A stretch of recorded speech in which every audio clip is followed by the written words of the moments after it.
Live? Are we live, though? Oh, we're live, Jeff. We're live here at the 3rd annual Big Live Show live.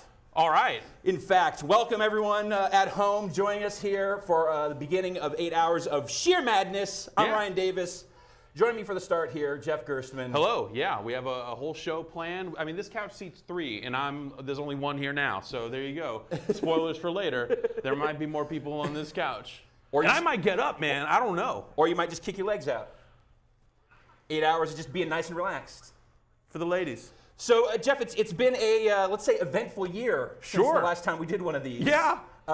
You know, things have changed a little bit for Giant Bomb and Comic Vine. Yeah.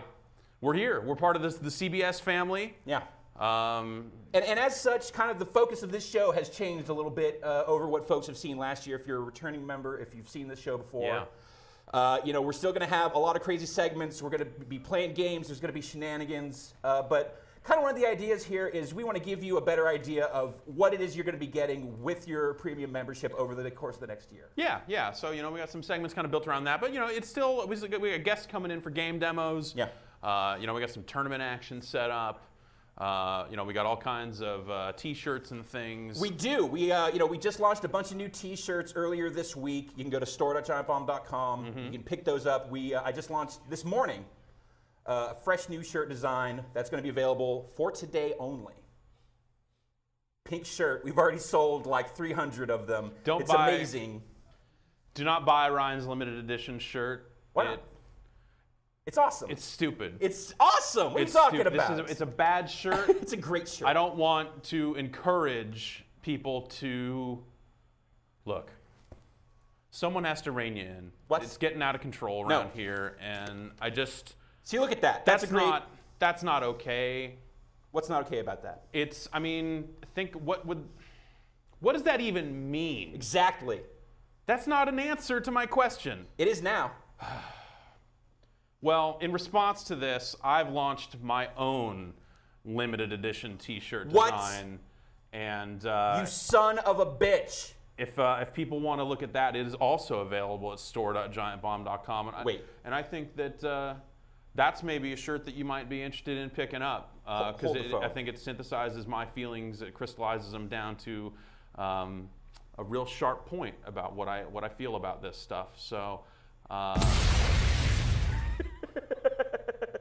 I don't think that's the shirt. That's not even the shirt. That's not even the shirt. That's not even the shirt. But that's a good shirt too. Yeah. I agree. I like that shirt. That is but one of the designs. But I launched my secret shirt, and you can find it at store.giantbomb.com. And I think that, you know, people that support what I'm offering, that's also not the design. That is not the shirt. That is not the shirt.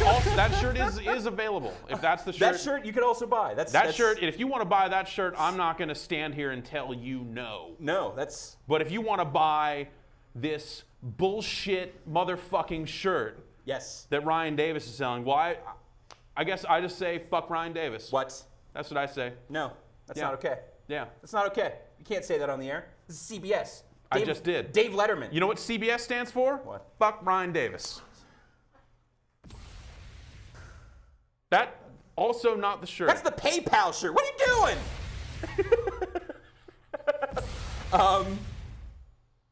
That's the same. Still, that is the same one. That's the same one. All right. Well, it's there somewhere. It's available now, and I think so. That, you know, if people want to make a statement with their fashion about what they think about things in the world, I think this is the shirt. Okay. So. Not your shirt. Who would wear a pink shirt? People who are confident in themselves. People who have no other options. Yeah, there you go. People have no other options. Yeah, exactly. So guess what you're going to see? You see a lot of these shirts just cluttering up. You know, there'd be people like cleaning out their storm drains and going like, what is this shirt doing here? Like, oh, there must have been a leak and someone clogged it up with this piece of crap shirt. A raccoon died in the attic and they had to get it out with something, and this was what piece of material they had left, so they had to wrap it up in that. And yeah, there it is. There you go. I think that's the shirt. Perfect. Wait, that is not the shirt. Well, there's those shirts and more available at store.giantbomb.com. I think that's enough time spent shilling shirts. If you are already a Giant Bomb Premium member, there's also going to be a non-stop members-only feed being hosted by none other than Dave Snyder. Yeah.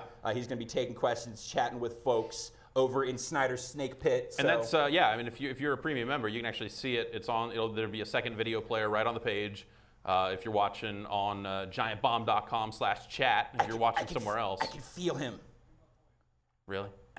Right. I think that's an HR violation. Right there. Probably. Right. No, that's Ryan McDonald.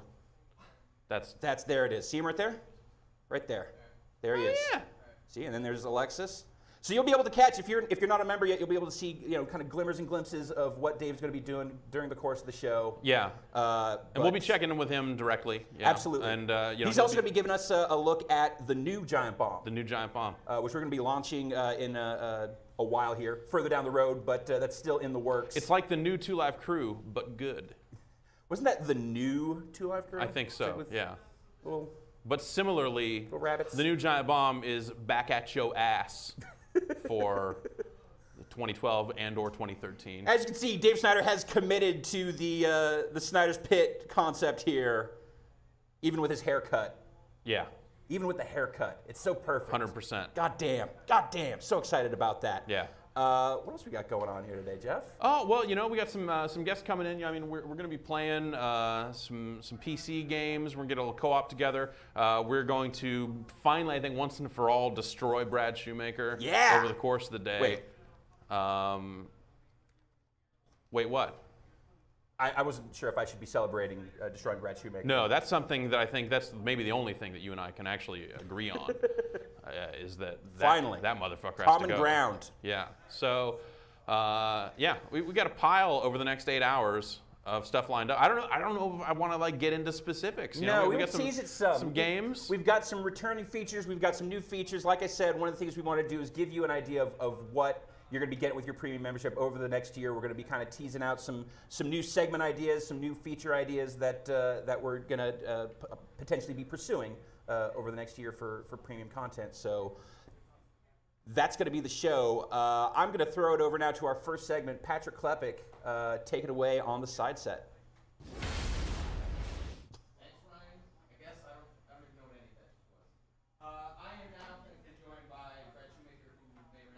Later today, and also our special guest Brian Inahar, project manager over at Insomniac Games, to show their brand new game, Not Overstrike. Not Overstrike. Fuse, yes. We did a little bit of a name change. So to kind of cue everyone up, there was supposed to be a trailer that came out, but then it hot off the presses. Yep. It actually came out last night. So why don't we cue up the trailer for Fuse? And we'll see you guys in a second. Maybe.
That is the new trailer for Fuse. The last time we saw that game, a little bit more cartoony. Yep. Definitely weapons-based. Way more overstrikey. Yeah, a little more in the Insomniac tradition where the weapons are very centric. So what's happened since we last saw the game, and why are we seeing the transformation now? I think that things that people just haven't seen is that we've changed our games a lot through new IP. I mean, one thing Ted talked about was, in the past, was, Ratchet started out as a game called Girl with a Stick, which is very different. And then Resistance actually was more kind of in the lines of Halo, more of like a space opera. So as you develop a new IP, just things change over the course of time. And of all our new IPs, this one has probably changed the least, even though obviously, the name change and stuff like that. But overall, I mean, many of the weapons are similar, just it kind of evolved over time. So let's talk about what is the core of the game. What is Fuse about? I mean, the core is exactly the same. It's still a 4-player cooperative shooter with really awesome weapons and going to exotic locales all over the world and maybe other places. I mean, that core is still there. It's all about working together, having, earning a lot of points by working together, whether it's combining your weapons or it's just kicking through security puzzles. Like, we always want to push people to work together. So, I mean, yeah, games go through a lot of transitions. They change over time. But most of the time, people don't see that. Yeah. And a lot of times they talk about it afterwards, like, oh, this is what it was, and it was terrible then, and this is where it's at now. We're happy with it. So what was it like from the team side to have shown it, and then all of a sudden you have to show it again and hope for this acceptance from the community? Yeah, I mean, I understand, of course, I've been on message boards, and I understand that some people are like, well, what happened? I wanted the old characters. Well, they're still there. Like, to be honest, a lot of things, kind of got massaged, but, all the levels that were there a year ago when that Blur trailer came out, they're still the same locations. We still have the same characters. They just have changed over the time, and I really feel like the game as a whole has changed for the better, especially the weapons. I mean, the weapons now are just so much better than they were, around the time of that Blur trailer. I mean, that's what we do really well. We're known for great weapons, and as the game has changed, they've gotten better along with it. I mean, Insomniac is known for its weapons. Like, the Ratchet games are really funny, and the Resistance games, they were very inventive. So why is it that weapons are so at the core of Insomniac games? Like, where does that come from? I mean, you're somebody that, the company's almost been around for 2 decades now, but you've only been there for, what, like 4 or 5 years? Yeah, almost 5 years now. So where does that come from? Like, why is Insomniac obsessed with blowing shit up? Yeah, I was going to say blowing shit up, but it's fun. This project's going on for a while now, and, I've been part of many meetings, and the weapons meetings are the most fun. They're the hardest probably because just so much trial and error. This is fun, and what's crazy is that it could be fun like for a couple weeks, and they're like, we don't like it anymore, and you change it, and I think it's one of the reasons why people like to make video games. It's one of the most creative things you can do is create these things that put in people's hands and do crazy stuff with them. So it's been hard, but it's also been probably one of the most rewarding parts of the project. And I think if you've seen the weapons evolve, like, for example, like Naya didn't start out, she just kind of cloaked. And then we all of a sudden said, she needs more. She feels a little too passive on the battlefield. So we kind of created this warp rifle. Now she creates these singularities that, rip an enemy apart, and then you can kind of, chain these singularities. So it's just, the game has evolved. She's become a more complex character because of, the game changing over time. Are you guys, so I know you have kind of like a skill progression system, and all the characters play pretty differently. Are you encouraging people to dabble with all the characters, or is it going to be more efficient to like min-max one character and like take them all the way? So I think we're trying to cater to kind of both groups there. Like, if you love Dalton, you want to play as the tank, you can play the entire campaign through that way and level him up and max out your mag shield, max out all his other weapons and skills. But at the same time, we understand that people are going to want, they don't know what character they're going to want. So we have this feature called Leap right now. So basically, if you hold the back button on the Xbox 360 controller, it pulls up like kind of a character menu.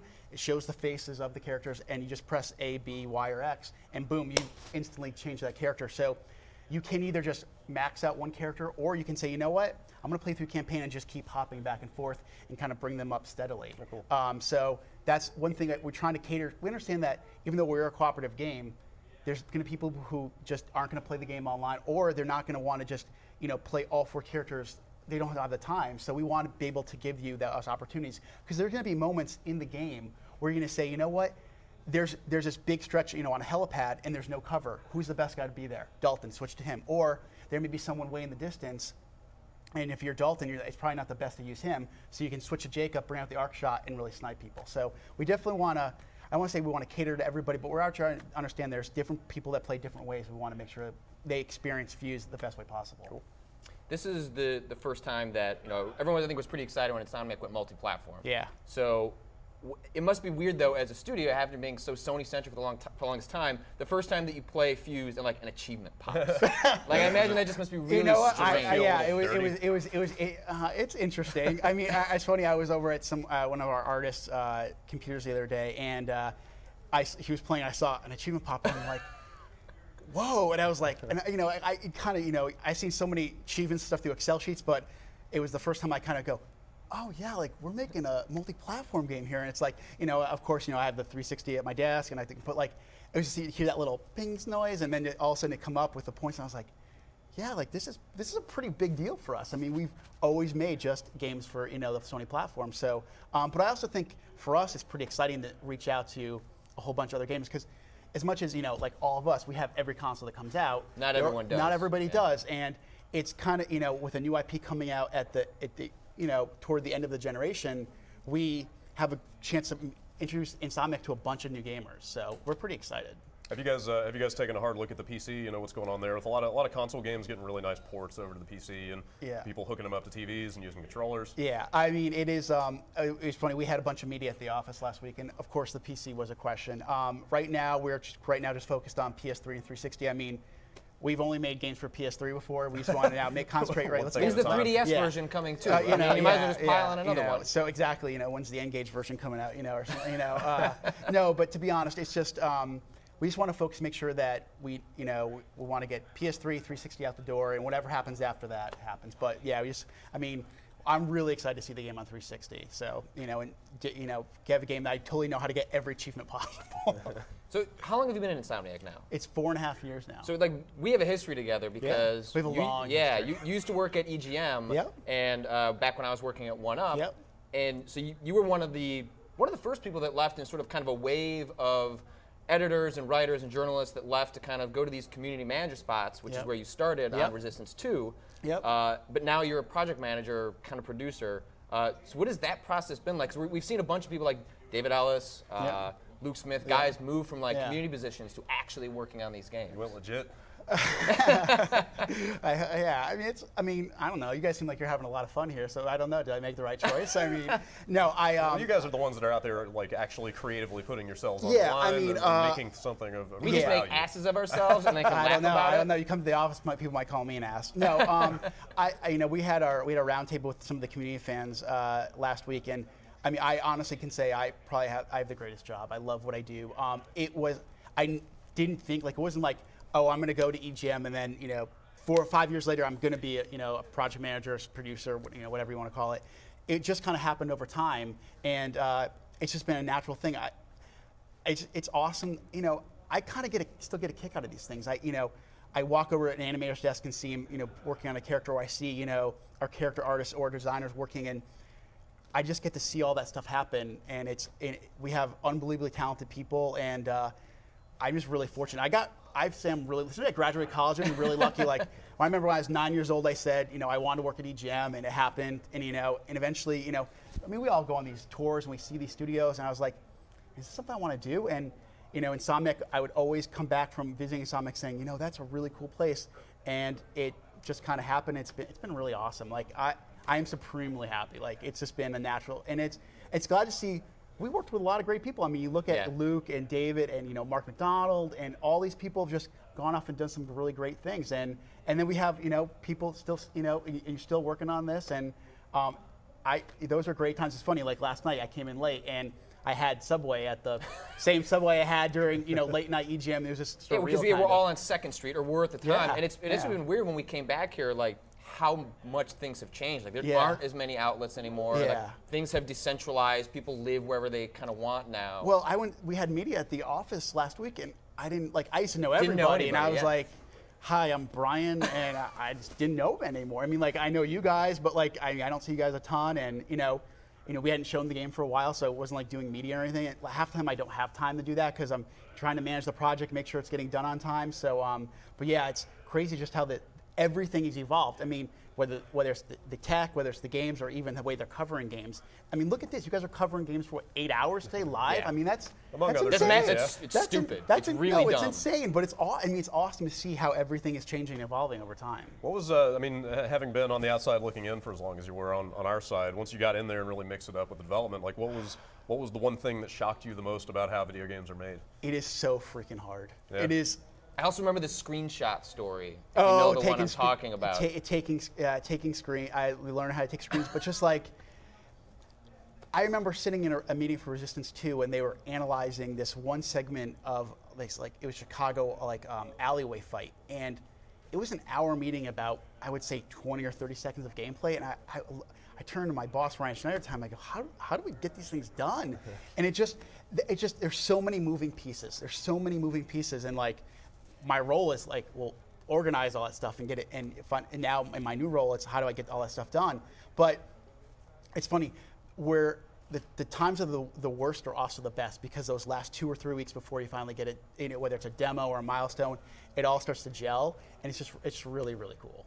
So Fuse is coming out next March. Yep. But so I imagine you're probably going to be hearing a lot about going forward. It's been a long time since we've heard about it. So what can people start to look forward to in the next I think you're going to see, right now we really wanted to concentrate on, showing, gameplay. It was like, okay, we had that Blur trailer out. It's been, been over a year. Let's just show gameplay, show what people are going to be doing. And we want to concentrate on the weapons, concentrate on the team having to work together. I mean, and, also through our media, some of our previews, talking about progression. But I think you're going to see a lot more about the story. I know, people are, well, is the humor still there? Yes, it's still there. Do you still have that Insomniac twist to things? Yes, there's some good twists to the story in there. And I think people are going to really be excited about, we start to show some of the other locations, some of the other characters, some of the villains that you're going to be fighting. So I would see much more about the story over the next few months. All right, so Fuse, Xbox 360, PlayStation 3, next March? Next March. All right, well, Brian, thank you so much for coming by. Brad for sitting in. And I think now I'm tossing to Dave. Probably Dave, Ryan? Yeah. Are you tossing to Dave? Yeah. All right, go to Ryan. I don't care. Thank you, Patrick and Brian. Thanks for coming and giving us a look at the game and talking about it. Fuse looks fantastic.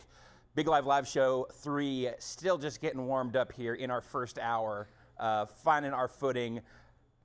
Jeff's goddamn T-shirt. He's already sold like over 100 of those stupid things, creeping in, what T-shirt? Cutting in on my margin with the obviously superior shirt design. Vote with your dollars, store.giantbomb.com. If you're not a premium member, sign up now. You're going to get a $15 gift code for the Giant Bomb store, so you can, the $50 you spend on your annual membership, that's going to go towards, $15 of that's going to go towards the store, and a shirt design of your choice. We got a bunch of $15 shirts, got a couple of 20s in there too. Check it out, find what you like, buy the China Don't Care shirt. Don't buy the expletive-filled bad shirts that you can't wear in public or around your grandma, because if you can't wear it around your grandma, what good is it, I ask you? We've got a bunch of other stuff, exciting stuff planned for the day ahead of us. But first I'm going to throw it over to Dave Snyder, most excitingly of all. Dave, please take it away. Kill out Skype. Force, quit, Skype. All right. Hey guys, we are here over in Snyder's Pit. I'm with Alexis. We're having a good time. We've been wrestling all day. We have not done any wrestling. We've been taking phone calls. We've got, if you're a premium member, you should have a second video on your page. We're just running through. We're taking calls. We had Overhaze calling in here earlier. And we're going to be showing off some of the new site. It's still early, but we figured we'd give people a little peek. So, on our screen here, we've got kind of what we're working with on this, this front door. Again, this is just like early stuff. We did this last week in about 2 days, just trying stuff out.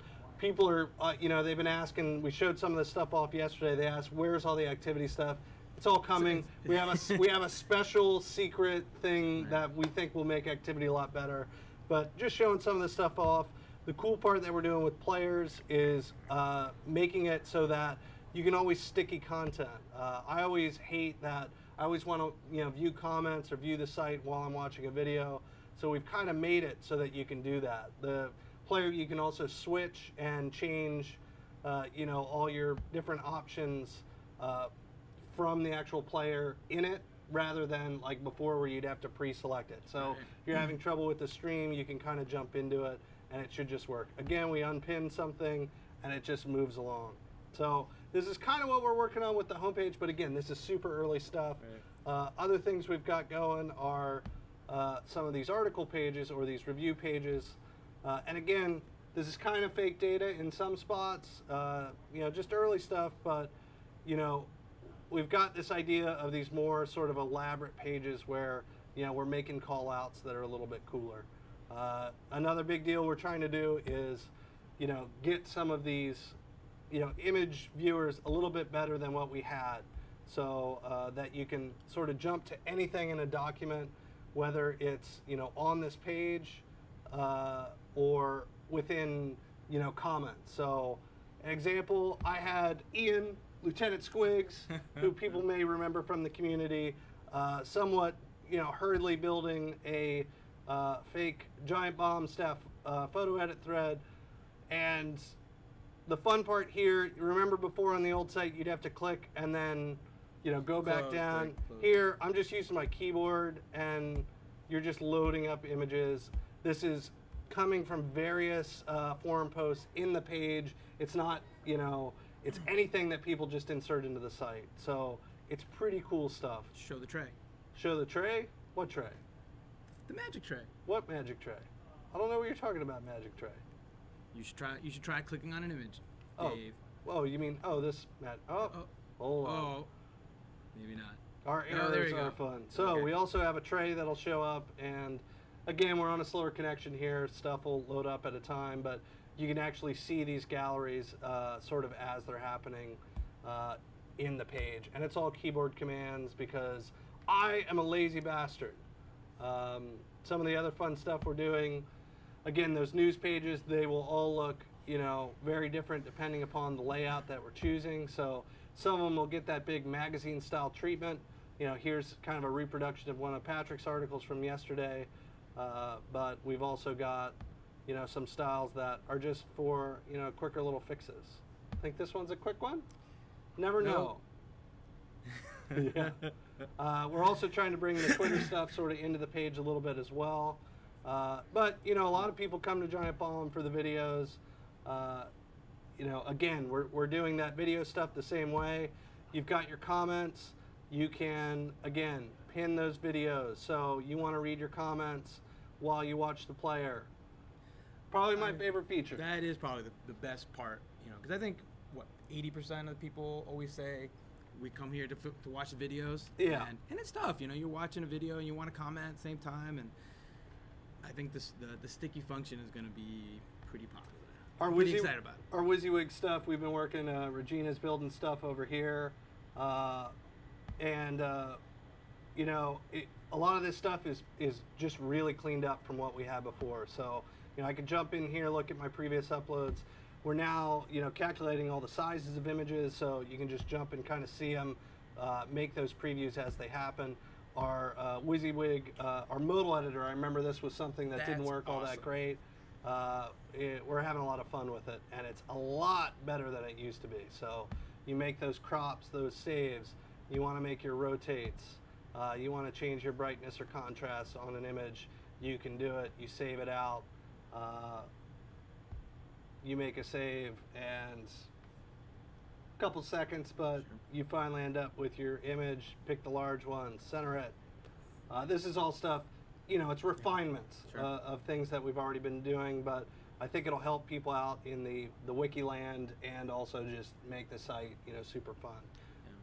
Yeah, I think all the getting to images faster is going to be a huge, you know, help on the site for sure. That's always a tough thing on the site right now. I mean, some of our pages have thousands of images. You know, I think you calculated how many images were on the actual site were like in the millions. So yeah, getting across all the images. Giant Bomb's a pretty big website, and it's fun rebuilding a lot of this stuff. I think you know, a little bit later too, we might be showing off some of the older designs to show kind of how the design has changed over there. I like to call it the pre-Alexis period. The PAP. The PAP. The PAP. The PAP. But you know, it's pretty fun. We've also got, you know, again, our search. A lot of people are commenting, "Oh, why is search running so slow?" I'm running this. I'm running it on a laptop, but it's also running in a dev environment. We have this running on the shittiest boxes that we have sort of available in here. Sure. This thing isn't built for speed when you're just showing stuff off. It's not in a live environment, but it's pretty fun. I don't know. big deal here on these wiki pages, you know, stuff that we've been showing. We always hated having those table of contents where, you know, these are big, long pages. You can see how big and giant some of these old, you know, Fallout things get. And we wanted to make it so that you could just jump quickly and easily into a page, throwing that, you know, that video, that big video when we have it, just on the pages themselves. Should be pretty fun. We're actually going to make this background that you see available for high-scoring users to actually set, which has you and I absolutely frightened, like absolutely terrified. Sure. Why would you do that? Yeah. But I think we've got like some cool CSS tricks that will make it easy and make it so that these things look great when people pick them. It should be pretty fun. I think part of that is just, you know, trust in the community, right? Yeah. We trust our mods, we trust our high-scoring people, and hey, we can't keep everything up to date on the site, you know. And I think actually a lot of the things we do on the site right now are, you know, done in a way so that our editors can get things up and done really quickly, you know, because they can't like lay shit out like all day, you know. They don't have all like weeks to do a review or weeks to do an article and that kind of thing, and they need a little help. So it's pretty fun. Yeah. We've also messed with this image gallery stuff. You know, the hard part with EM design is like you always want to try and contain things into, you know, specific areas. Like, hey, here's Fallout. We're gonna make, you know, a Fallout reviews page, and you still want it to sit within a Fallout, you know, the Fallout, that main Fallout area. Right. But one of the fun things, you know, where I think that can get hard is you end up with all those, you know, menu elements, right? Sure. So we're now taking these image pages, just making them big, giant, and large, so that like it's focusing just on the images. You can get into stuff quickly. It will be a lot easier to edit this stuff, guys. Oh, and I'm in the black mode, which I haven't perfectly styled, but you know what? We can switch it. Woo! Look at that. We finally have a really nice looking white version of the site, which I think everybody was freaking out about yesterday. Because we were showing it. We were showing the white. We were showing the white. Yeah. But for people that like, you know, the white version of the site, I'm pretty excited about it. I think it's pretty fun.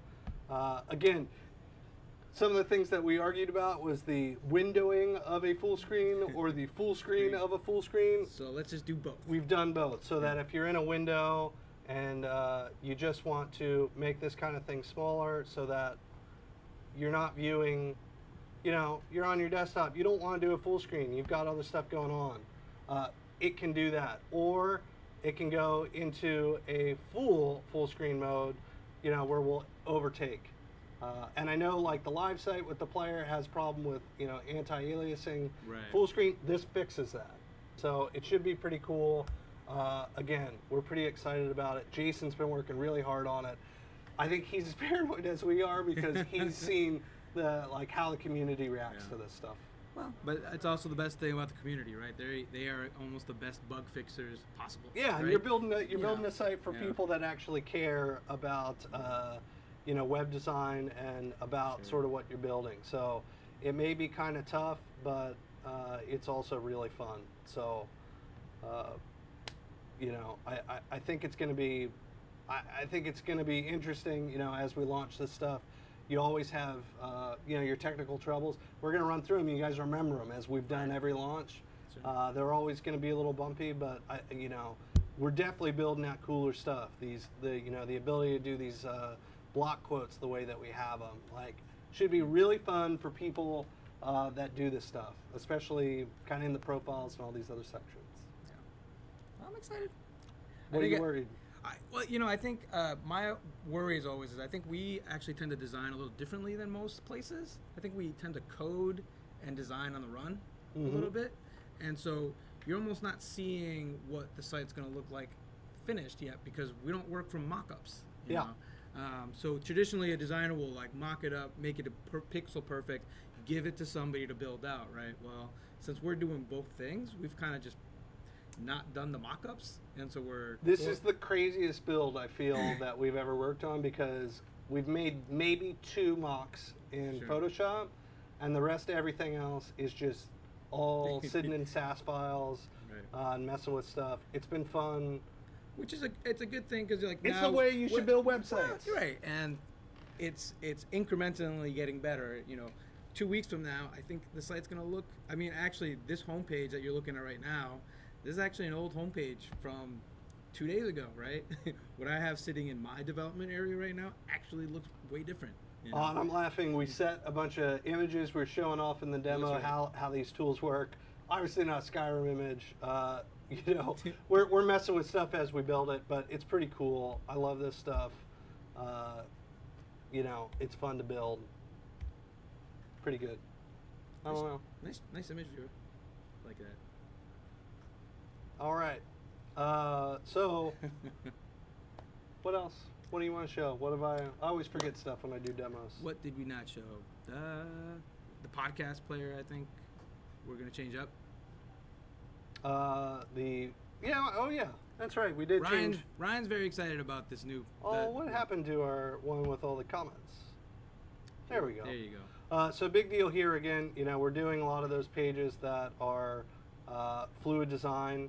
So, works with everything.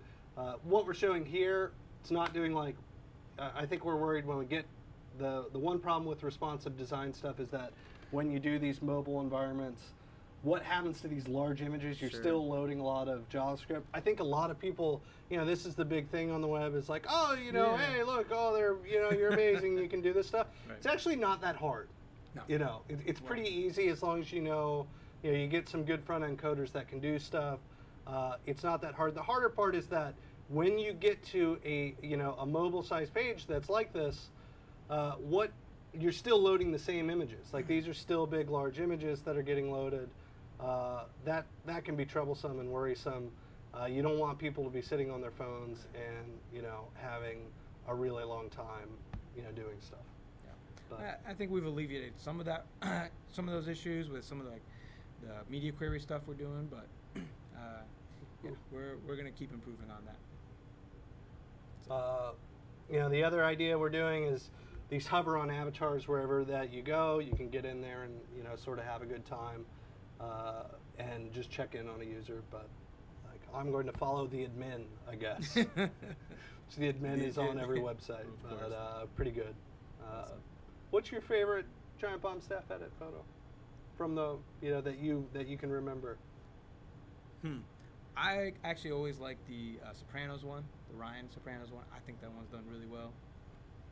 Some of these, I think a lot of times they just really kind of freak us out. Some of them are really disturbing. Yeah. I think any of the baby ones are really kind of... The baby ones or the people like... By far, the one that freaks me out the most is the Brad holding a baby one. What about the Jeff holding the other Jeff? That one's okay because Jeff is kind of creepy anyways. Yeah. So... Anyway, I think we're out of here. Passing over to... And we're heading over back to Ryan. We're going to be here all day taking phone calls. Okay. Sounds good. Dynamic pages, reactive design, stupid Photoshop threads. These are what Giant Bomb is all about. That's just a glimpse of what the future holds. If you're a Giant Bomb Premium member already, you can watch Dave talk about that and much more. He's going to be taking calls over Skype, answering your questions all show long here during Big Live Show Live 3. I'm now going to throw it over to Jeff Gerstmann, who's got a special guest with him. Jeff, take it away. Hey, what's up, everybody? I am joined now by Seth Killian, returning. Returning. How you doing, man? Good to see you, man. Good to see you. It's been an eventful year for both of us. Yeah, you've had some changes, as have I. Yeah. So you've left the Bay Area, moved down south. You're now part of Sony Santa Monica. Indeed. And you're here to show off a little PlayStation All-Stars. So still working on fighting games. That old thing. Fighting games are part of my DNA, so it's really hard to get away from them. So I still am very active in the fighting game community, and this was, I don't know, All-Stars for me was like the kind of game I've wanted to make for a long time, and there's not a lot of places that can pull it off because you need the right kind of characters, you need the right kind of IP. And then this team that actually built it, the Superbot team, is also sort of handcrafted bunch of guys. And it's one of my favorite things actually about that group is that they have like this really cool dynamic between like hardcore, very experienced like Evo tournament winners, like top placer kind of guys, and then like some very zany new combat designers. So it's like this push-pull of like, it should be like, you know, the new combat designers have like these ideas about like, well, this should be invincible, and I want this to hit 1,000,000 times, and this and this. It's like a kid at Christmas. I want a football, and I want this, and then the old guys are like, no, it'll never work. But like the balance between the two has created like this awesome sort of zaniness. So we've got a game going. We've got Brian, who was out here earlier talking about Fuse, along with Patrick and Brad, and GameSpot's own Maxwell. Nice. Back there playing. So we're in the back of sort of the cargo hold of the ship. You might remember this from Uncharted. It will make a little more sense as that netting blows out and all the items fly back. It expands. Remember Drake sort of hanging off the cargo netting, and we've got Noriko there. I remember from seeing Heavenly like Sword. a still screenshot of this on the internet a while back. Yes, the internet has been a good friend to this. Very popular. So did that follow you? The Yes, it's me. Curse of it's all me. It's you, because you know, like everything at Capcom was leaking all the time with fighting games and rosters and stuff. I know. Yes, you've outed me. I'm just trying to connect the dots here, man. I'm the only dot. The guy with the most to lose. It was me the whole time. Yeah. So I take it as a sign that people are really juiced about the game. So yeah.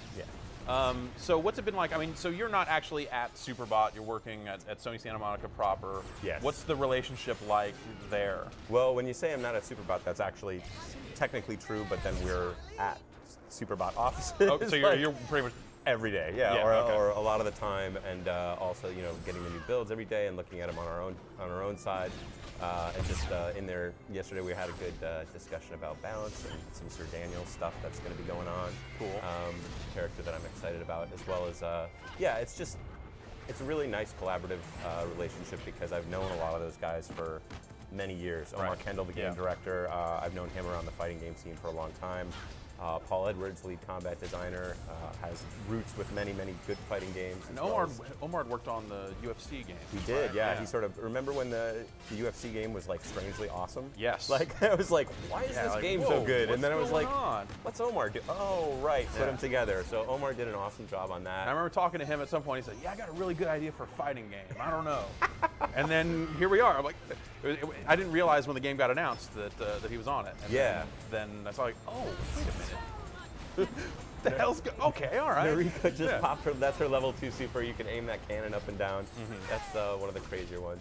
It's all from the game's histories and trying to really represent the characters accurately. So now the supers. I mean, obviously, lots of fighting games have super moves. It seems like here in PlayStation All Stars, they are way more vital than just about any other game. They're kind of the only way you can score points at all, right? Right. So hitting people and the sort of standard combat loop that you see in any kind of fighting game is still critical and at the heart of All Stars because that's the way you basically build up your meter. So instead of draining your opponent's health, you're building your meter, and then by building a meter, you gain the ability to do the super attacks, which become progressively more powerful. So if you do it at level 1, that's a cheaper cost, and you may be able to get some kills that way. Waiting for level 2 will give you a much more powerful move, and again, they're all different across all the characters. Level 3s are basically guaranteed kills, or nearly guaranteed kills. Very, very powerful moves, but you'll spend most of the match building one if you're able to do it at all.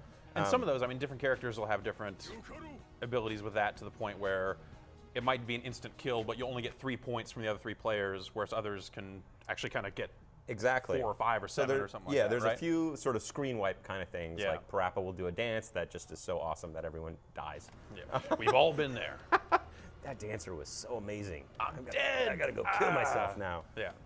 Whereas others, like Dante or Big Daddy will basically submerge the scene in water, and everyone can sort of slowly swim ineffectually while he zooms around and kills you underwater. Just one-hit kills and everybody. He one-hit kills, but he's also able to sweep around the screen and maybe get, after you respawn, maybe get like 3, 4, 5 kills rather than just one. What is the most damaging level 3 you've seen? Like, what's the highest number that you've seen someone get? Big Daddy's up there. Kratos can be pretty nasty as well. I've seen 7 kills once on that, but we may tone that down just a little bit. And people were making some mistakes. I think if the players had made a few smarter choices, they could have avoided that. You can respawn still avoid a little more intelligently, get out of the way. Exactly. Do a little bit of dodging, that kind of stuff. Exactly. now we're at Alden's Tower, and this is one of we played around a lot with different sort of unique stage designs. So this is actually the only stage in the game that will scroll up, which seems to be surprising everyone. So they got scrolled off the screen there. The giant yellow arrow is not good enough. You figured out. You figured out a feedback. couple times. Maybe make the arrows bigger. Yes, exactly. There's like a big buzzing sound, and you figured it out pretty quick. But this great stage will scroll up, and again, sort of mashing up. In this case, the Infamous series, and then you'll see Carmelita there in the background who will take pot shots as they reach the top, where you'll also find a ray sphere. And the ray sphere, which is interesting as you get to the top here, we can't quite see it yet. Wow, Big Daddy landing that level 1 super. We were just complaining about whether that level 1 super is good enough, and now the combat designers be like, look, it just killed 2 dudes. It's totally good. So I'm going to lose an argument. I was going to say, how many arguments have been determined by, you know, I mean, the beta's been out there. I mean, that's obviously like way more limited in terms of characters and stuff like that. But the beta and just like, you know, demos like this, getting it out there at shows and stuff, have been definitely like a lot of notes. Like, I saw a guy do this. This is fine. We can't change it. I got notes right here. Oh, nice. Now, so we have a Hayachi player who's just popped Kuma. So Kuma, basically, the bear pops out and will track down the other opponents, and you can dodge him. You have to look out also for his distasteful fart attack. He seems to have knocked himself off the screen, which is not a great move for Kuma. But you see the ray sphere up the top there, and that's solved one of our interesting design problems in terms of people who might want to run away. If you let them run away, you can do that, but what happens is if you let that ray sphere build up by standing in it, it'll release a bunch of AP, which are all-star points, whatever. Basically builds your meter up. So you can get meter that way, as well as by hitting your opponents. So if you see someone standing up there, you probably want to get up there and it's sort of a focal point for the stage, and you get all sorts of interesting stuff. And now here comes Carmelita to take some pot shots at the crew. Tracking him down, so you can dodge that. Some more stage hazards there. So the game is pretty far along. I mean, it just got pushed back a little bit there to get some more work on it. Is there still, I mean, you talk about balance. Like it's still very much happening? We're going to be right down to the having these arguments for as long as possible and putting a lot of polish in. So at this point, that's really where the game is at. In terms of trying to polish, slide in a bunch of Easter eggs. So everyone's dumb idea about, wouldn't it be cool if... So we're totally doing as much of that as we can and sliding in both, you know, I was just in a mixing studio sliding in some audio Easter eggs. There's going to be some, obviously, gameplay Easter eggs and other little surprises like that, because this game has such a great background with like the entire PlayStation universe. We want to jam as much of that as we can in there. Yeah, I mean, there's just like a ton of stuff to pull from, which that was, for me, like the interesting thing about the announcement is, I mean, obviously, you know, like a game like Smash Brothers exists, and you see, you know, kind of what they do with the Nintendo franchises and stuff. And it wasn't until this game got announced, you're like, wait, you know, you really start thinking about the PlayStation catalog. And like, you know, actually, runs pretty deep. Go back to the PS1 era. You know, it's like a lot of stuff doesn't necessarily play today, but there's a lot of nostalgia. I think a lot of people have a lot of fond memories of a lot of really weird stuff. Absolutely. From the PlayStation 1. We hear from it all the time, or we hear from the fans about that stuff all the time. Dante now has popped his level 3 and has got everybody frozen. This is something from the new DMC game where he goes into sort of the limbo, the dark world, and freezes everybody in there, and then is now very, very deadly. But absolutely, that's trying to represent those characters and bring everybody out to sort of play, and made explicit effort to not just make it about PS3 or even about PS2. Definitely goes back to PS1 as well. So we'll get some. You'll know what I'm talking about very shortly. All right. It's good stuff, but yeah, just to try and maintain that real sense of fun and freedom and zaniness. So who scored 14 in there? I did. Maxwell. There's a bunch of liars. Yeah, I am. I wanted someone who knew how to play. It looks weird like how that works. Picked up a few notes somewhere. Dante, one of the more combo-heavy characters. And again, you can do a lot of traditional combos. This game, I mean, obviously, the Smash kind of brawling influence, and then you've got a lot of sort of core fighting game mechanics as well. So those are sort of more in the details and the way it handles knockdowns and hit stun and those kinds of nerdy things that are close to my heart and many of the other sort of traditional fighting game players. Yeah, I was going to say, because you wouldn't necessarily think about a game like this as having traditional combos. No, you wouldn't, but they're very much there. Okay. And you really see it come out in the 1v1 and the 2v2 matches. So 4v4 or free-for-all, for on everybody. is a more sort of zany game type, and so people look at it and go, I can't tell what's happening, and it's just people bouncing around and ping-ponging. I gotta see which one. I'm player 3. I'm just gonna watch that arrow and go like this. The game is dirty fun. It's exactly the kind of, I mean, so this is a game that comes from Chicago that was close to my heart that not a lot of people played, like The Grid. Do you remember The Grid? Absolutely. I know you're a big Grid fan. So The Grid has that same kind of insane gameplay where it's just like, this looks sort of simple, but then you get into it, and there's not only a lot of depth, but you have that urge to keep playing again right away, as soon as you set it down. It's definitely like, wait, this is nuts. Yeah. Wait, no, this is nuts. Like, oh, hang on. Wait a minute. I start to see the method to the madness, and it all comes together. And I'm convinced that the only reason that those guys developed The Grid is so that Ed could be amazing at it. He would just be absolutely murderous to this day. He was probably angry like that everybody had gotten really good at Mortal Kombat, so he's like, I need something else. Yeah, it will be. It's like this will be. I can be really amazing at the Grid. And it's just got that same kind of sense of fun and just I want to play this again. Like even when I lose, I want to play again. And it's not that kind of I'm going to show you. That's one of the few power. I haven't seen a lot of games that have that power where even when you get crushed, you really want to play again, and you sort of leave with a smile on your face, and you're like.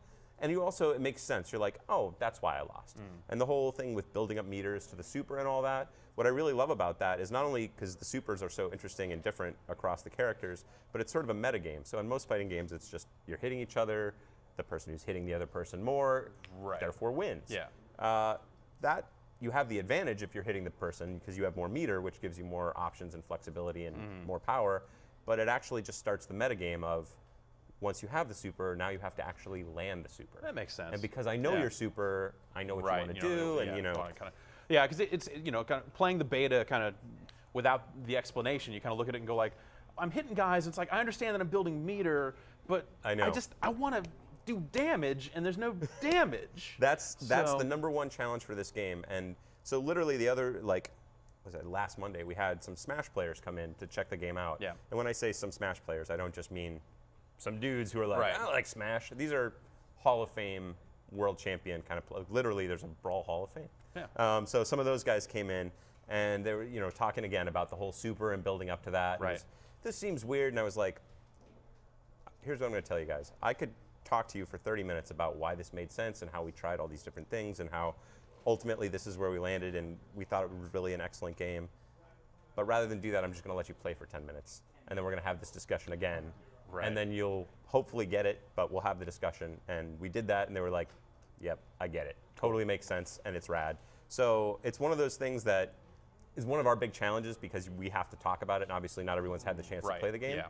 But one of the other things we want to do, I'm a big believer always in, from the Capcom days to now, getting the game in front of people, not just at shows. One of the things we're going to be able to do with this, hopefully, is have a beta that we want to try and help push as wide as possible so people will really get a chance. Again, limited characters, but we've made some really great improvements in the HUD to help people understand sort of what's going on in the game, but just letting people go hands-on and rather than debate the question academically, just understand it from a play style standpoint and just have fun. All right. Well, beta details kind of TBD, I guess. But yeah, we're waiting soon. But the ship date, I mean, coming up on it.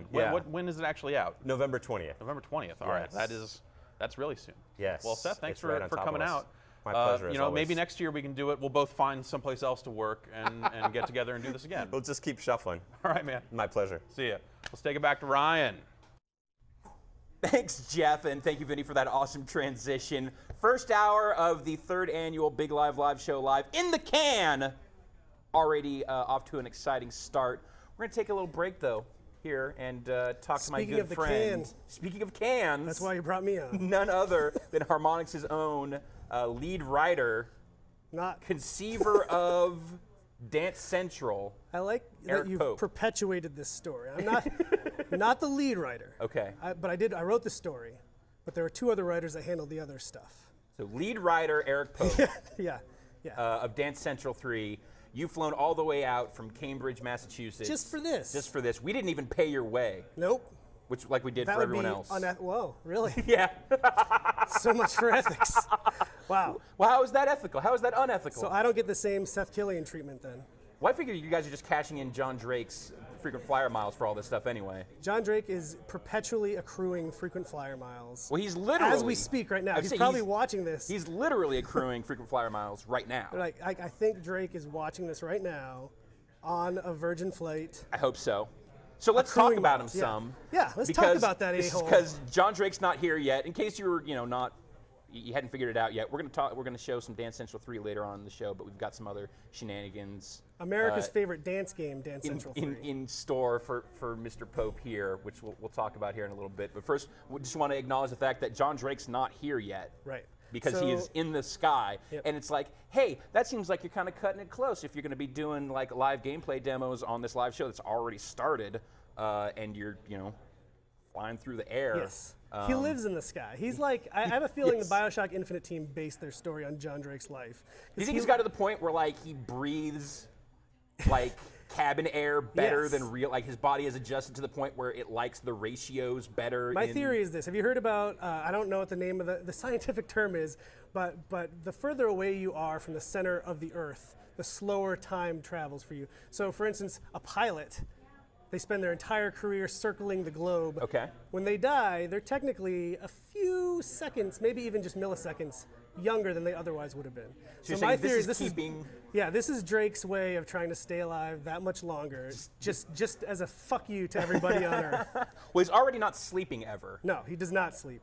That's not a joke. John does not sleep. Like, you talk about like 5 in the morning. Catching, like you think like, oh, I only slept a couple hours. I never sleep. No, like literally. No, he doesn't have a bed. he just dances in his bedroom. So let me break this down. His apartment's just a kitchen and a toilet. That's it. Oh yeah. Let me break this down. Oh, also, and his apartment is nuts because he lives with the project director of Dance Central, Matt Bach, who is literally from the future. Like everything he owns is futuristic. They have at least 3 iPads in their house solely dedicated to being mounted in their bathrooms. It's no joke. Nice. In their bathrooms, they have a dedicated iPad, and they have multiple bathrooms, multiple iPads. Does it just stay on the wall? Yes. What's coming out of it? He watches his programs while he showers. What? Yeah, he watches his stories. So he has to multitask. Not only does he not sleep, he doesn't have time to just take a shower. He doesn't know how to not multitask. Like right now, I know he's watching us, but he's also probably writing an email to Alex Rogopoulos, chewing him out for doing something, which he does. So let me break this down. Okay. So we're in the big press push for Dance Central 3. That's part of our job. So most of our team right now is in Europe, doing a press tour, European press tour for Dance Central 3. Drake just finished an amazing trip. He left from PAX in Seattle. Okay, so PAX in Seattle, this was 2 weeks ago. Was it 2 weeks already? 2 weeks. Okay, so he left during PAX. He didn't get to finish PAX. He didn't finish PAX. He jetted down to San Francisco here. Yep. Then he took off to, I'm probably going to get the order wrong, but he took off to Hong Kong. That's right, he was in Hong Kong Spent for a minute. about 8 hours in Hong Kong doing one single demo. Then he went to Singapore. Flew to Singapore, did another demo. I think he might have gotten a night to sleep there, but probably not. Well, he got a night. Yes. But like, he'd already lost an entire day by the time he got there. So Singapore, and then he went to Seoul, South Korea. Yep. Then he went to Taiwan. Yep. And then he flew all the way to London. So Taiwan to London. Just to say hi to the rest of the team that's Literally, out there in Europe. just to say, hey guys, I hope your press tour is going good. No. Keep up the good work. No, he doesn't talk like that. He doesn't say positive things like that. He probably flew out there to say, hey, get on the fucking ball, stop screwing around, and sell some games. Come on. And then he flew from London back to Boston. Went to a techno concert last night. Went to a Amon Tobin show last effing night in Boston. And then he flew out. He's flying out as we speak just for this. And then he and I are both going to fly back to Boston tonight. So he is going to be in San Francisco for. He won't even see the city. He's going to land, take a cab right to your building. 7 hours. Yeah. That he'll actually be on this coast and then back in the airport. If we're all lucky, his heart is going to burst on the air. Oh God! I mean, it seems like this is a perfect storm, Eric. His life is a perfect storm. So that we have that to look forward to is the full, complete breakdown of John Drake during the Dance Central 3 demo. Yeah. We may see the breakdown of Eric Pope also. I've heard rumors. Yes, I kept this from you until you came in and you came up and gave me a hug, and I whispered this little piece of information into your ear. It's something that we've talked about in the past. The threat of it showed up on the Big Live last year. Yep. Couple of chicken nugs got couple dozen got tugged. I tugged a lot of them. Yeah, some nugs to the got point, tugged. by the time I was done tugging, like they were cold and spongy. Yeah. Disgusting. So I've had this standing challenge for probably a good decade here, where I defy anyone to eat 100 Chicken McNuggets in 100 minutes. Man. And the first person to successfully do so will win $100. 100 American dollars. People ask, like, well, have you done it? Fuck, no, I haven't done that. That's insane. That's a horrible. We did some math. It's like 5,000 calories, which I gotta say, not as bad as I really would have thought. For 100 nugs? So for 100 50 nugs. calories a nug seems low. Right? Seems like a low ball figure. For a deep fried, chicken parts thing. Deep fried pink slime, I think is Yeah, what it is. yeah, exactly. Like that's. Wow. I hope my wife's not watching.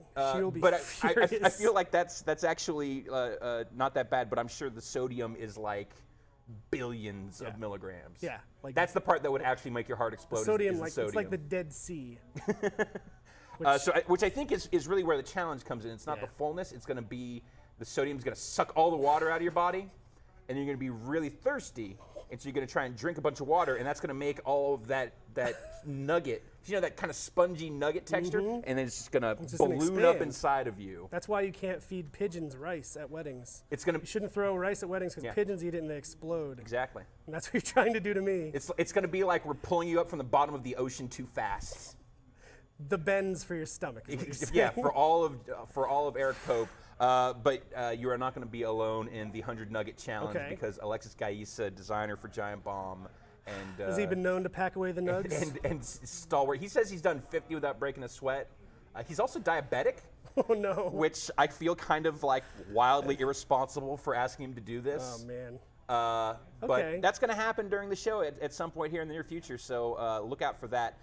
We're also going to be, as I've mentioned before, Big Live Live, in the past 2 years, back when we were part of Whiskey Media, yes. It was a bigger network of sites that were part of the membership program, so the live show had a slightly different format to it, slightly different feel, and it was much more about just sort of like what's the crazy shit that we can put on the air. This year, we still want to put on a lot of dumb stuff, but we also wanted to be a little more representative of sort of like what your premium membership is going to get you over this next year. What will it get me, Ryan? Well, for one, an annual membership is going to get you no ads on the site. Awesome. That's just across the board. That's always has been, always will be, no ads. We know some people just fucking hate seeing ads. Yep. And we got your back. We get it. You're going to get that $15 gift code for the Giant Bomb store, store.giantbomb.com. You can go over there and continue to fight the good fight. Buy the pink shirt. Forget the black shirts. No. Everyone, how many billions of don't black shirts do you already own? Don't buy the pink shirt. Get the fuck Ryan Davis shirt. No, don't get the. Get me one, because I'm not at a computer. I can't buy one. Get me a fuck Ryan Davis shirt, please. You could buy a phone off of your phone. You couldn't buy a shirt off of your phone. I can't buy a phone off of my phone. Why not? I don't know. I dropped it in your lobby. Your security guy laughed at me. But we also have a lot of special members-only video features that we do. And I hear there's one going on right now. Yes, in fact, if you are a premium member during the Big Live Live show, Snyder's Snake Pit, which you can see just over my shoulder. Oh yeah. Just over there. Yeah. Dave Snyder dressed up like Rowdy Piper. Yeah, big fan of Rowdy Piper, I assume. Talking about the site, talking to people. He's going to have a ton of guests over there. He also has control, I believe, of a special RoboCam in this studio. So if he wants to take a bird's eye of what's going on over here and comment on it, he is free to do so. We're also going to be showing off a few returning features folks might have remembered from premium broadcasts in the past. Breaking Brad being one of them. We're going to have a few segments of that. We're going to have. Calling it now. That's going to be the highlight of the show. You think Breaking Brad's going to be? For some reason, people love to see Brad suffer. You know what? I'm going to say, like yesterday, it got downright toxic. I'm excited. I'm similarly interested to see how that's going to go. Yeah. We have some new ideas as well with Patrick. I don't want to give too much away, but tease those. We're going to have some segments like that as well. But what are you going to do to make up the deficit of Will Smith-related memes coming out of this show? Is there really a deficit? The Will Smith C-word face. Do we really need to? This is my favorite meme of 2011. I mean, I guess I could probably do it. Will Smith is out of town. Oh God, yeah, that was remember that? It was way weird. Too convincing. Yeah, I've been practicing. I could tell. Yeah. And it's like you have to have. You can't look So someone has to be looking at you and letting you know, like your wife has to be saying like, no, that's not quite. Yeah. No, the glasses are too far down, up a little bit. Need more forehead. Yeah, a little more forehead. There it is. Yeah, like slightly consternated, but not like super. Like, there it is. There it is. There it is. You're welcome, guys. Oh, you got the zoom in now? All right, sorry. All right, let's do it. How's that? How's that? It's a waking nightmare here on the Big Live Show Live, as always. Yeah. One of the things I'm actually most excited about here is coming up next, Eric. So why don't we go ahead and set it up? You set it up because I don't have an earpiece. I know you don't. I was going to. Give me a second. God damn. Oh no, this is terrifying. Giant Bomb Scrub League is a Giant Bomb Scrub League. One of my favorite things. It's something we've done in the past with Mortal Kombat and Ms. Pac-Man. A ton of fun. We find a video game that people have never played before, and we pit them against each other. The idea being that it can still be fun to watch people play a game competitively, even when they are Christ awful at it. Right. So we're going to be doing that again today. Are you giving away a game yet? What's that? What game? The game is going to be Warlords. The arcade game Warlords. Again, something that Giant Bomb fans might already be aware of. We've had this machine for a while. It's one of our favorites. It's my we favorite first learned part about of it visiting. at California Extreme. Again, one of our favorite events of the year. Classic arcade stuff out the wazoo. I don't know if you can see it, but we actually have a trophy for the Scrub League up here behind me. The 2012 trophy right there? Yeah, that big fat 2012 trophy up there behind want me me. to grab it? I could grab it. No. We're going to get it here in a second. We'll get it on camera. All right. So this trophy is for the winner of today's Warlord Scrub League. We have a 16-player bracket. Yeah, there it is. Look at that thing. That's how tall would you say that is? About 26 feet tall. The 26 feet tall. Yeah. We have really high ceilings. Yes. Yeah. It's one of those San Francisco lofts. Here in the studio. Is that a rabbit? That's a rabbit. Okay. That's a real trophy, and you can't see it quite on the shot there, but it's engraved.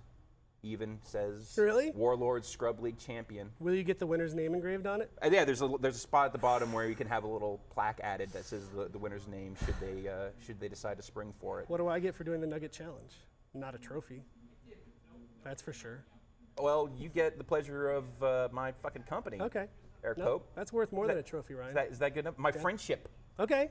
Wait, I have to do this for your friendship? Yeah, qualified. This is awful. Earn my love. Earn my love. Dave Lang would never make me do this. Yeah, well, Dave Lang's not here. Why is Dave Lang not here? Oh, he's in Disney World, right? I don't know where Dave. I don't know. What am I, his fucking biographer? Someone's gonna do it. Might as well be you. I guess so. I actually had a dream about Dave Lang last night. Let's hear it.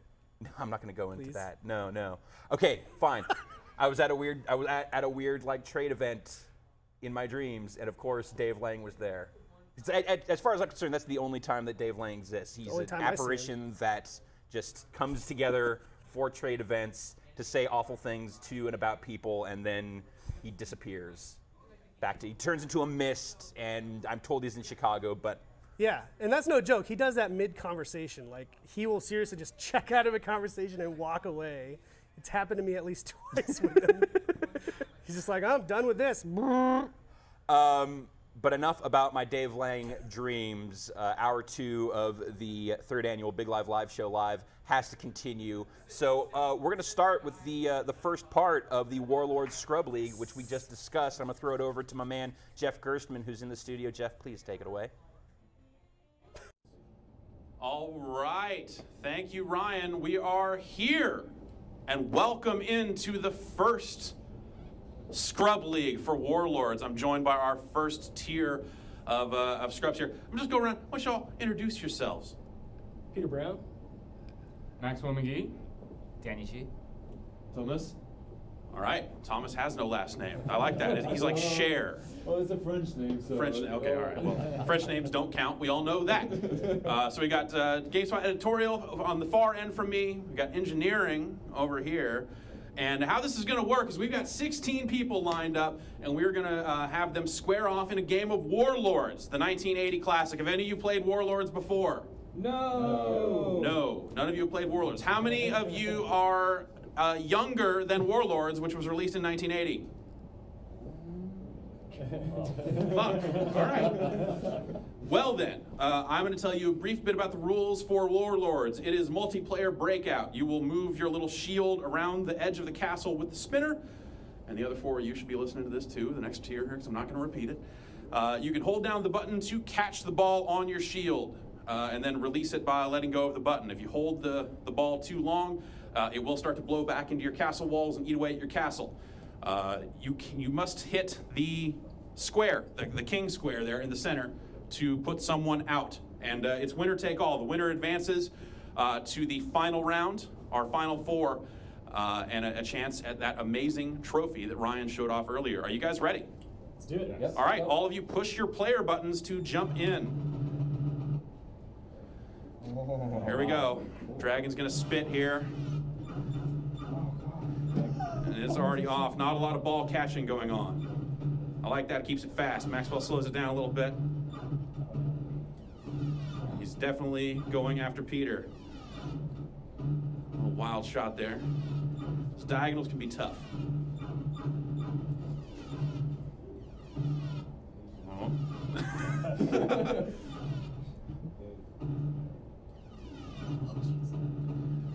Now there's something about the game I haven't told them yet.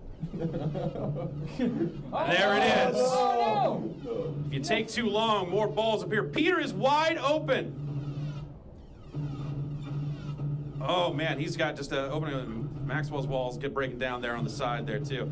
Oh, Peter is out. Peter, you are out, and you generated a 3rd ball. How do you feel being the first loser?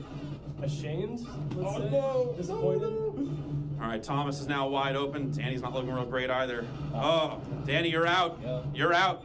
You were right there. Maxwell takes it. Maxwell takes it. Maxwell, fresh off of your extreme victories at PlayStation All-Stars, did you feel that that helped you coming into this? We know it was very important that I build up my super meter to unleash my hyper combo, and I think that really pushed me over the edge in this match.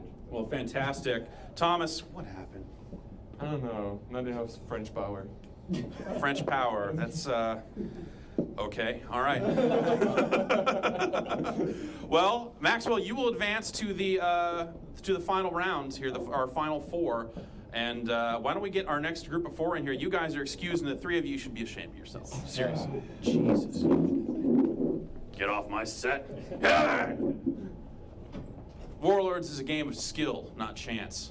It takes machismo to succeed. You gotta have the eyes, man, to make it work. Pick any seat. All right, we're getting our next 4 seated here. I don't think this member's shirt is gonna tip. Look, I'm not a judge. I can't say he's wearing the shirt. I guess that's, darn it. Darn it is right. Let's go around, introduce everyone, starting with you. My name's Ian Kelly. All right, Ian. I'm Chris Waters. Chris Waters. Sorry, I said that a little weird. You want to try? You said a little weird. You want to try it again? Can I get one more? Chris Waters. No. Sam Dornan. All right, Sam. Welcome. Raymond Chen. Raymond Chen. Okay, you guys. Did you hear the rules from earlier? Yeah. Do you need anything clarified? No. Then go ahead and play. All right. You know to hold down the buttons to make the countdown go away faster, which I think is pretty key here to keep this thing moving. Fast pace. Chris Waters catches the ball here. Do you want to try your name one more time? It's Chris Waters. Okay. All right. Second ball out pretty fast. Even the computer is bored of the action, not seeing enough. If I get ripped. Okay, Ian is open. All right, we're seeing an opening here. It's a tough diagonal shot. That's not, as far as openings go, that's not so bad. Sam is just begging for it. Oh man, he's wide open. That's Chris Waters with the shot, and Sam is out. Now, Sam, you've played this game before, right? No, maybe just once or twice. Okay, all right. So maybe that was a disadvantage. Chris Waters is out. Oh! Raymond, you out. What happened? You had it right up to the edge there. Just, you're riding it too close to the line. Couldn't hold it. It's too many balls for me. I doubt that very seriously. Ian! My opponents were just too bad. All right, well, if they were bad opponents, then seriously, you know, what else can you do? I guess maybe the shirt works out in your favor in the long run. Anyway, Chris Waters. Not last. Chris Waters. Now, I'm not going to sit here and say that the editorial team is supposed to be better than everyone at games, but the editorial team is supposed to be better than everyone here at games. You know, we got a ringer over here. The shirt, I think he's played this game before. Have you played this game before? No, sir. Have you played this game before? No, sir. And you played this game before? Not even a little bit. Well, maybe you should have thought of that ahead of time. I mean, this has been, you know, we've been playing this for weeks. I don't know. It's not like you were roped into this like at the last possible moment or anything. No, it's been on my calendar for a while. I definitely did not get asked to, I didn't volunteer yet, like last night over beers at all. Well, there you go. Well, why don't we bring up the graphic here and see where we stand here at the end of one. Maxwell and Ian will advance to the final four, and there you see the other 8. And we'll be back later with another 8 players here to go at it as we work towards that trophy. And man, that's just hot action. It's not just the set. It's not just these lights that are boiling hot. Warlords. It's fire. Let's go back to Ryan and keep this show moving. Exciting action in the first round there of the Warlord Scrub League here on the Big Live Show 3. It's my job to tell you, if you're not already a premium member, sign up today. You're going to get a lot of cool stuff with that membership. Part of it's going to be the exclusive premium members feed, which is happening right behind me there in Snyder's Snake Pit. Dave Snyder's taking questions, talking about the site, talking about whatever. Give him a call. He's on Skype. He's taking your questions in any way that he can get them. He's going to be chatting with some of the other guests that are going to be appearing on the show throughout the day. So don't miss out on that. We're going to have more of that Warlord Scrub League later on in the show. But right now, as I've been saying throughout the show so far, we want to give you an idea of what your membership's going to get you over the next year. And we're coming up with some new premium member feature ideas. And here's one that we are playing with right now. We'll see if you like it. Now, you know Patrick Klepek, our resident news scooper, has a bit of a penchant for horror. Loves himself some horror movies, loves himself some horror games. So we're going to do here, I'm going to throw back over to Patrick in the first of several segments we like to call Spookin' with Patrick. Patrick. Ryan, they locked me in this room. I don't know. I've got a candle to guide me. We're going to look at this game, Paranormal. It's the first game we're going to look at. It's actually made by, he's actually a member of the site. It's in development. You can actually go check it out if you look for Paranormal Game, because if you just look for Paranormal, jack shit is going to come up in your Google search. But we are going to check out Paranormal. We're going to see if we can try in the middle of the day, in the middle of a stressful live show, we're trying to freak myself out. So jump scares, be careful of your audio. Also, this game might crash. Let's find out.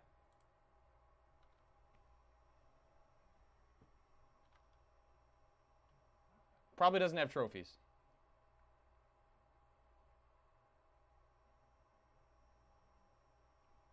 I'm not hearing any audio. To believe that my house is haunted. Lately, things have been going bump Maybe in that's the night. A lot. Oh, there we go. I've set up cameras around my studio, and I've got one here, and I've started recording things to try and prove to people that I'm not going crazy. This is the studio. This is where the magic happens. Don't mind the posing mannequins. I picked those up at Amazon. They help me visualize the 3D space when I'm working on my sculptures. There's some works in progress over there on the mat. Starving artist. Hopefully something will happen here in a second. Really trying to show that this is real and that I'm not trying to get famous So I haven't on played the this, internet. so I don't know what happens. Fuck. Okay. All right. Sure. Oh, great. All right. Soon figure out my surroundings. Oh, that doesn't seem right.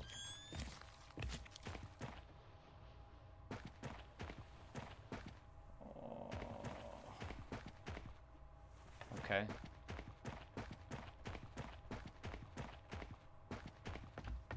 Ah! Fuck! God damn it! Son of a bitch! I don't even... I don't know if that's the game? From seeing a movie? Alright, alright.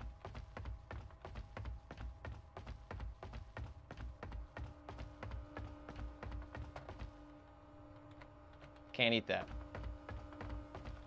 Can't eat that.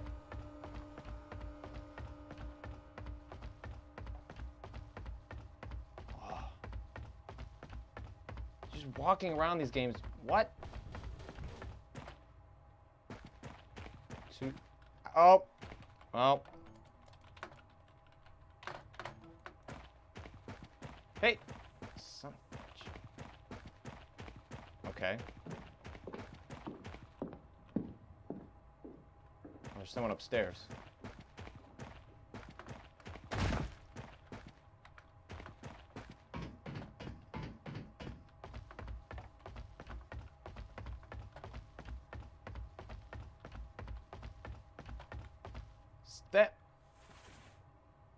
That's okay.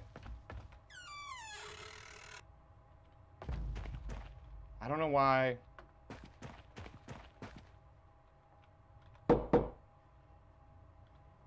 Ah!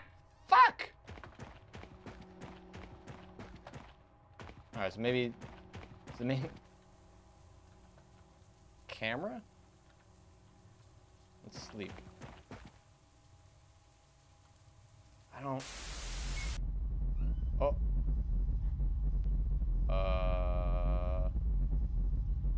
Okay.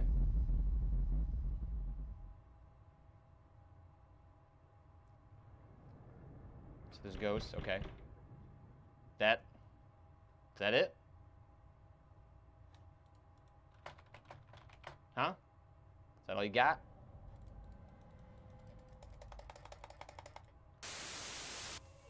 Okay. Well, maybe you got more than dolls this time.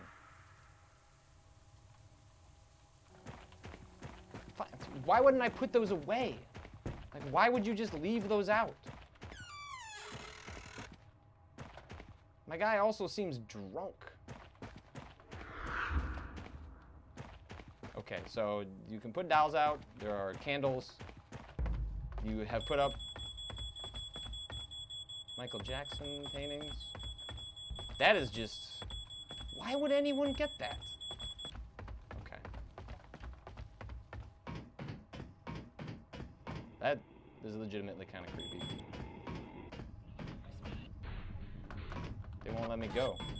Oh. What the fuck? Okay. That kind of creeped me out.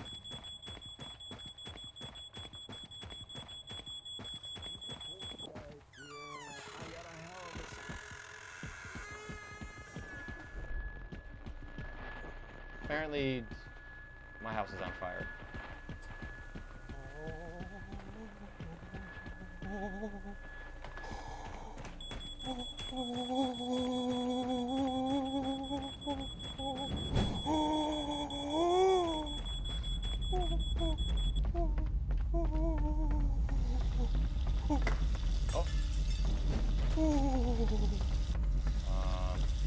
Okay.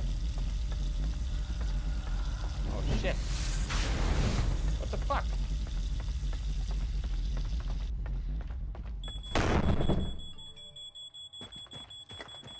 The most terrifying sound is my iPhone getting a text message.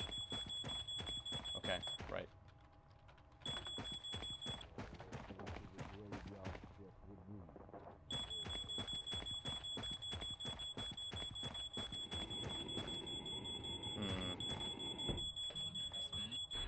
Probably has something to do with the story.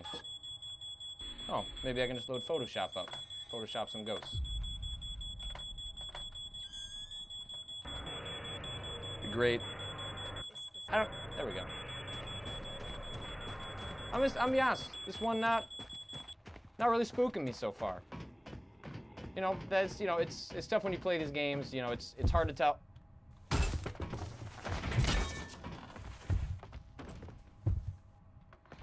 It's hard to tell what's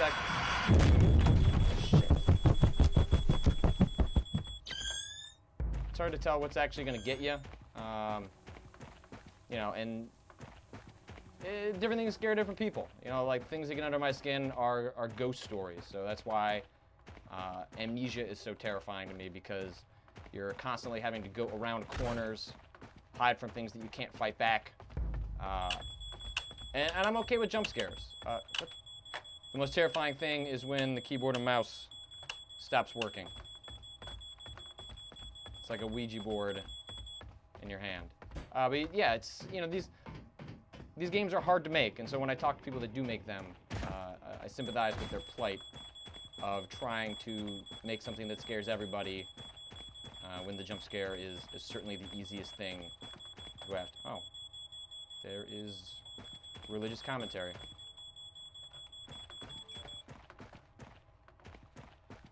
I don't know, I guess all this game has are these first couple rooms. Can't seem to trigger. The fuck! God damn it! Son of a bitch. Batteries are getting low. Nah, I better charge it when I go to bed tonight. I mean, that does look like a... Oh. That kind of got me. But that's the thing about these games, is that it can kind of catch you off guard. Because you know what you're in for, right? Like, you're just walking around a space. You know that weird shit is supposed to happen. And so the ingenuity of the game comes down to what can it do to surprise you when you know exactly what is going to occur. And that seems like a really interesting design challenge. I can't imagine that that's an easy one, especially when, you know, you do focus tests, and the moment that someone sees how one scare works, how do you make that scare work a second time? So I guess we'll try and sleep here again.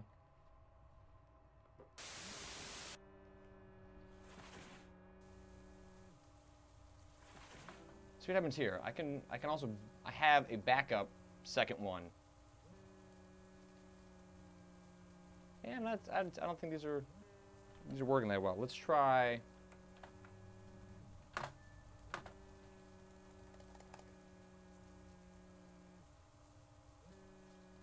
Okay, yeah, there's, I guess, David Bowie in the corner.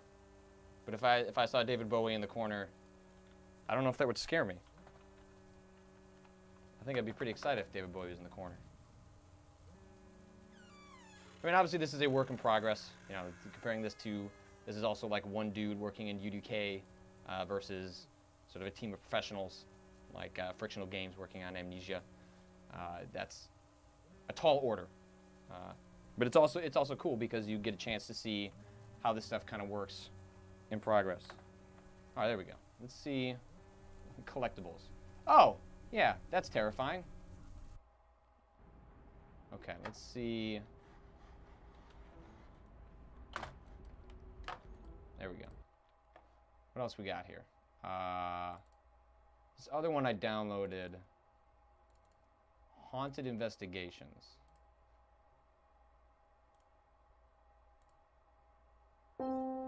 This is another one that is made in Unity. Unity is actually pretty common amongst the horror community because it's easy to get stuff up and running really quickly. You can run on a bunch of platforms. Can be ported to. Okay, let's see. Light of gadgets at your disposal. Camera, flashlight, key, voice box.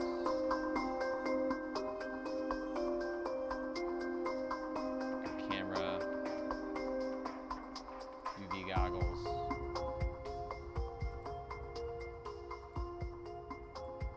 Okay.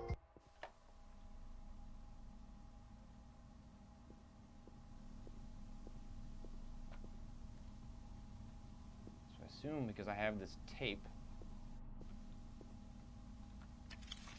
3 people checked in this week. If this keeps up, we're going to have to close this in for good. Erica seemed to like the last guest that arrived. That's odd. She's usually distant to strangers. So I guess we're in a hotel, but it seemed to get along pretty good. Maybe this means she's finally moving on. Okay, so kind of got a little bit of our setup. Let's see, like a switch. Flashlight. Got this. Ooh, got my ghost cam. So if I hold this around, I guess I should be able to hear ghosts. This is a quiet one. This is also really early in development. Okay. Grab key. Okay, got the key.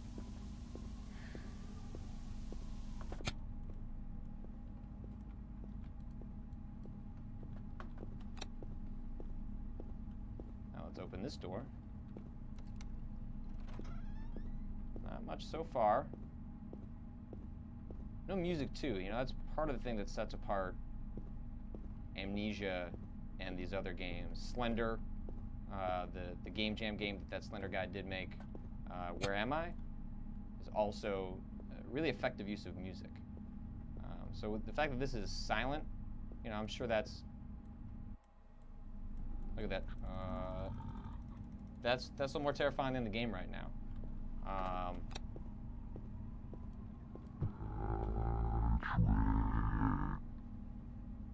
I'm not.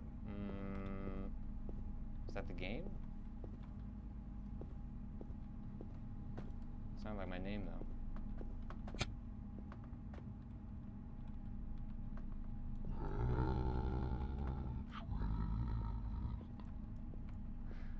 If I scan around this room, maybe I can find Vinny.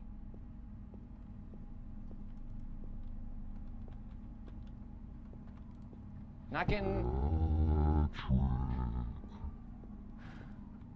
If I hold on my camera. This one, maybe this one is just too early too. This one isn't really doing anything for me either. This isn't scary. Let's see. You got, you know, you've got your old standby, the one that you can always go to, the one that we all always go to, the one that at some point I want to see Ryan go to, as Amnesia. I consider the fact that I beat Amnesia to be a proud, proud moment for myself. It's a game that it took me several weeks to get through, and as I kind of wrote up and a story and said on the Bombcast, like I don't know if I necessarily found this game to be fun. Let's see what we got. Not sure which one is the water stage. So we'll try the sewer. Let's see where it says that. I just remember the controls that well. I know F brings up my lantern.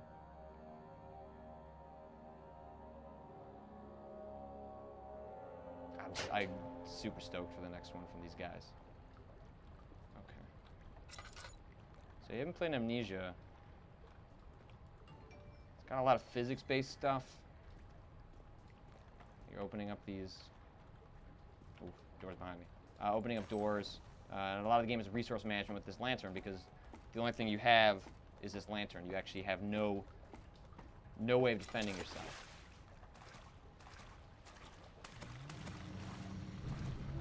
Shit.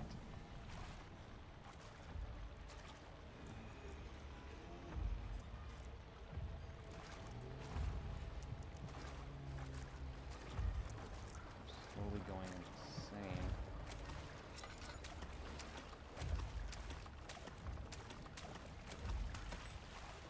As you kind of go around this world, this is pretty late in the game. This is a different water section. This is the sewers. Honestly, it's about 2/3 through the game. It's like when you got like your oil, tinder boxes. You've got people pounding on the walls. Yeah, Amnesia supports D-Box, so you just strap yourself into a D-Box, and you're all set. Actually, if Amnesia supported D-Box, that would be pretty amazing. And what part about these games, and part of the reason we wanted to try this out in the live show is you want to figure out like, does something like this work in this kind of environment? Part of the reason horror games do work is because, that was certainly not me trying to solve that problem. I'm not going to sit here and do a puzzle on the live show. But part of the problem with these games is that, like, is it because I'm at home by myself, it's 1 in the morning,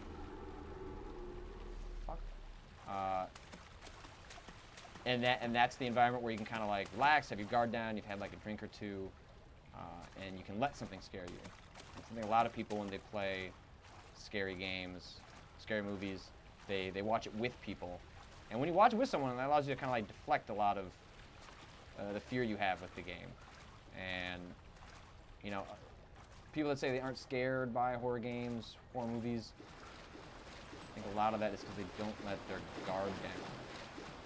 You kind of have to let your guard down, figure out what you're scared of. And if you like the kind of adrenaline rush that comes with scary games,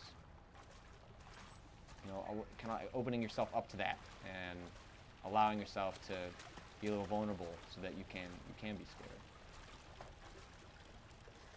Pipe seems to be loose.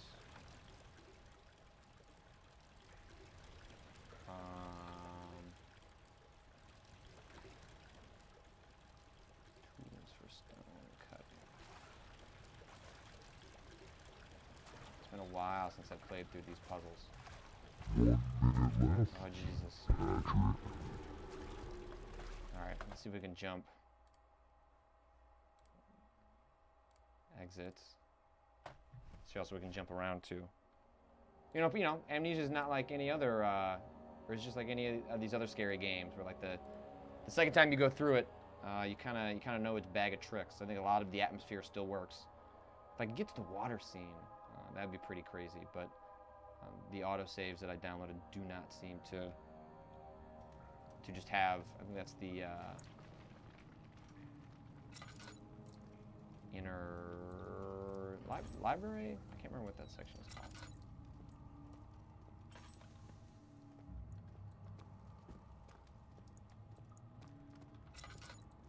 They got a new Amnesia coming out pretty soon. Well, it was supposed to come out actually in a couple of weeks, which is the whole reason I was trying to.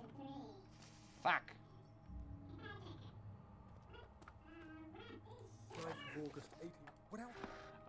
The new Amnesia is coming out pretty soon, early next year. It's being made by the guys that did Dear Esther, and so I'm looking forward to that. And you know, we'll be back later today. I think the game that you might have saw on the desktop that I will get to, maybe a game called Slender, which I think we might have a little more success with. But this has been Spooking with Patrick, and I'm going to toss it back to Ryan, and then maybe someone will bang on this wall and scare the shit out of me again. And that is just a sneak peek at Spooking with Patrick. Haunting stuff, I'm definitely going to have to get in on that at some point. Probably not today, but I do love a good scare as well. So that appeals to me personally on a big level. Big Live Show Live 3 keeps going. We're going to shift gears dramatically now from the low-key tension with Patrick Klepek to some hardcore nug-tugging over in Snyder's Snake Pit. Dave Snyder, please take it away.